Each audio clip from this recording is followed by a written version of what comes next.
It all started with a flat sheet of paper. No one knows how the ancient art of origami began, but centuries ago in ancient Japan, they brought paper to life.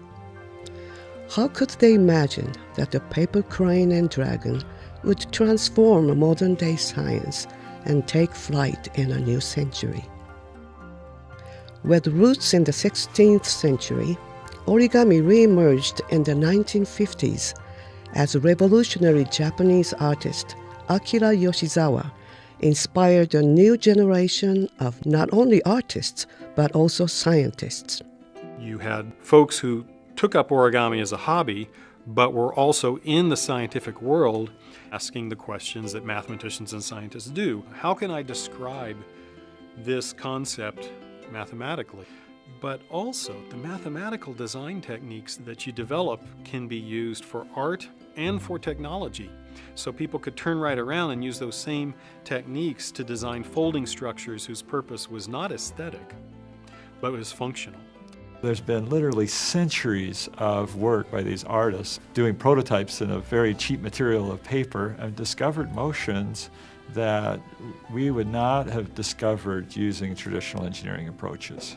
Once they understood the mathematics behind the art, engineers could use origami designs and movements to solve problems. In engineering terms, origami is a compliant mechanism. So a compliant mechanism is a device that gets its motion from things like bending and deflection instead of hinges and bearings. Origami, then by nature, is compliant because all of those folding hinges are relying on the flexibility in the paper. Although many origami designs are hundreds of years old, engineers must adapt paper designs to more rigid and durable materials, using basic folds and abstract forms as inspiration. Some of the devices, it's harder to see the origami. For example, in one device, the origami helped us understand how to get the motion, but if you were to see the actual device, you wouldn't actually see much of the origami in it. It's 3D printed out of titanium. Folding transformations from small to large, in particular, are very useful ideas, especially in space research.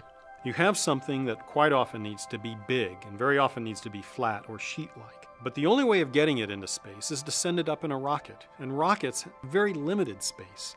And the nice thing with a lot of origami is you can make it very compact for launch, and then as you get into space, you can deploy and be very large. I'm working on an origami-inspired deployable solar array for spacecraft. The spacecraft would be inside a rocket, like an Atlas V rocket, and the solar array would wrap around the outside of the spacecraft. It would be all folded up compactly and then launched into space and deployed.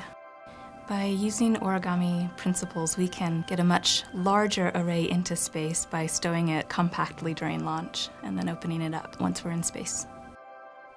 Because mathematical formulas can be scaled to any size, origami-inspired designs are useful in many disciplines, including electronics and medicine.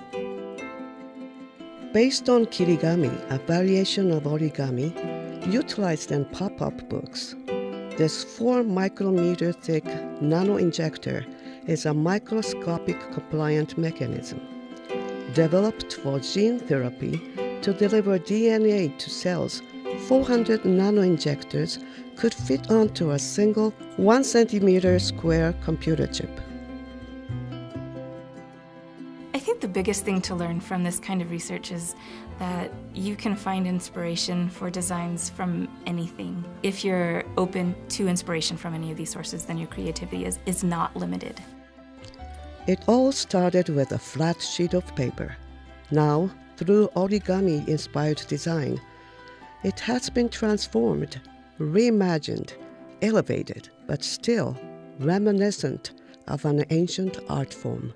Origami, having deep roots, is an ancient art. You would think that as a field of exploration, it would have been played out long ago. But the opposite is true. It's as vibrant and growing as ever. As we look to the future, there are no limits on the horizon, either artistically or now in this new technological area in the applications of origami-inspired design.